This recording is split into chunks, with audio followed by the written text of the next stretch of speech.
Senators are coming out of the woods. We're here, ladies and gentlemen. I just want you to know, well, I tell you what, would you please write a letter to my wife and tell her that? Folks, it's a delight to be here. It's great to be here with such a great group of people. You know, I understand, not understand. Your Lieutenant Governor is here, and I want to thank her for being here, Lieutenant Governor Barbara O'Brien. She greeted me as I walked in.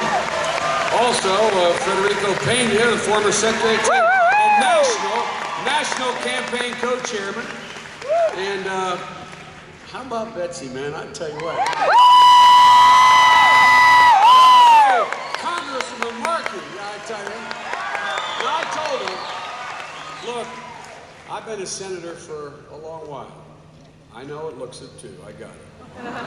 I'm getting tired of introduced as there's only, I wasn't today, there's only 4 people senior to Senator Biden and so on. In the United States. I just want you to know one thing, particularly you women in the front row here.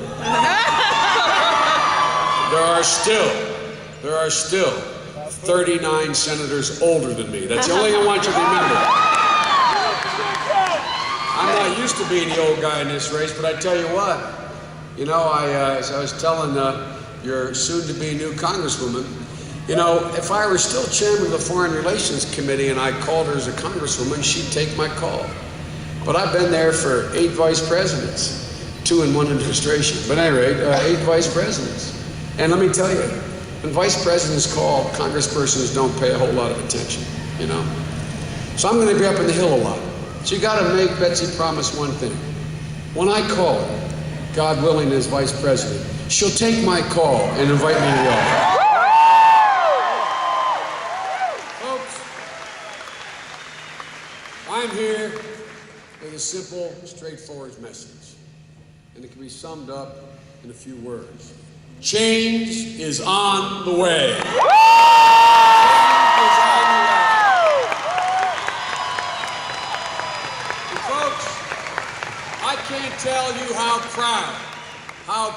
proud we were on Sunday to add to the list of prominent Republicans who have endorsed our candidacy. A soldier and a statesman, General Colin Powell.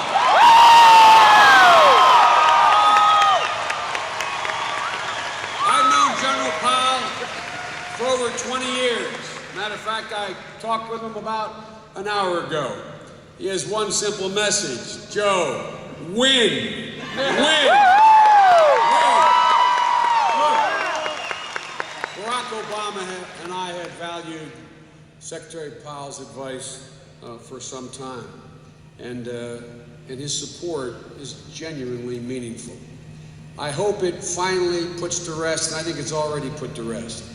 Anybody wonders whether or not Barack Obama can be Commander-in-Chief of the United States military, just as Colin Powell. That's right! Folks,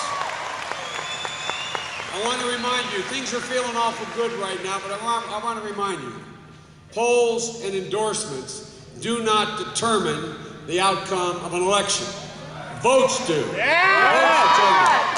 And here in Colorado, early voting lasts through October the 31st. Yeah. So folks, if you want to mail in your vote, you can request a mail-in ballot until the 28th.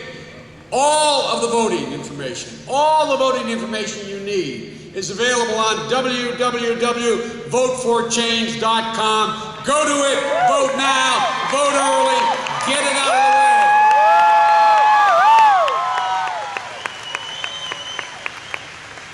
Folks, there's still 2 weeks left. A lot can change. We don't anticipate it. We're going to fight for every single solitary vote. I want to remind you, in the middle of October, in the beginning of October, the last 2 presidential elections, things looked awful good too.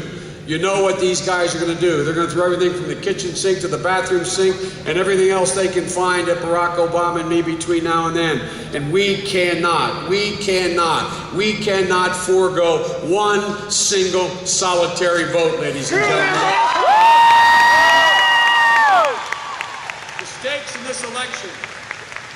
state the obvious. The stakes in this election could not be higher.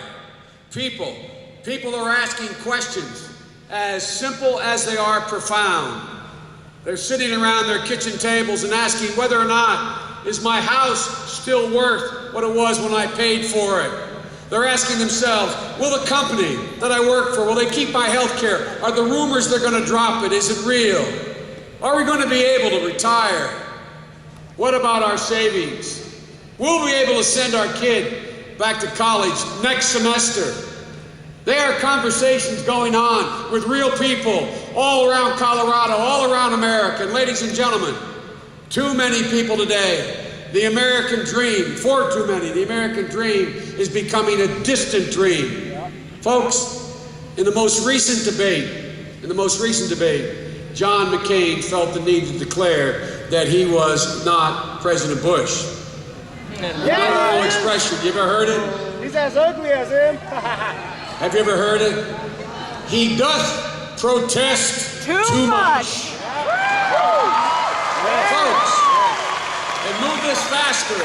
Folks, over the course of the 3 debates, 20 months into the campaign, and 8 years of failed economic policies, there's not one fundamental economic issue on which John McCain has challenged George Bush or his policies. We talk about how he's voted differently on certain things, but on the essential, credible things, he has not challenged George Bush once. He voted for 4 out of 5 Bush's budgets. He bragged about voting with President Bush 90% of the time. And remember, he won his party's nomination. How did he do it? By telling the Republicans and the American people that there was no stronger supporter of George W. Bush than John McCain. So, ladies and gentlemen, he may not look like George Bush. My mom, when I was a kid, and I'd want to go hang on the corner, she'd say, you're going to get in trouble hanging with the guys in the corner. I'd say, Mom, I'm not going to be like them. She'd say, Joey, if it looks like a duck, if it walks like a duck, and it quacks like a duck, it's a duck. Well, ladies and gentlemen, if it looks like a bush, if it sounds like a bush, if it votes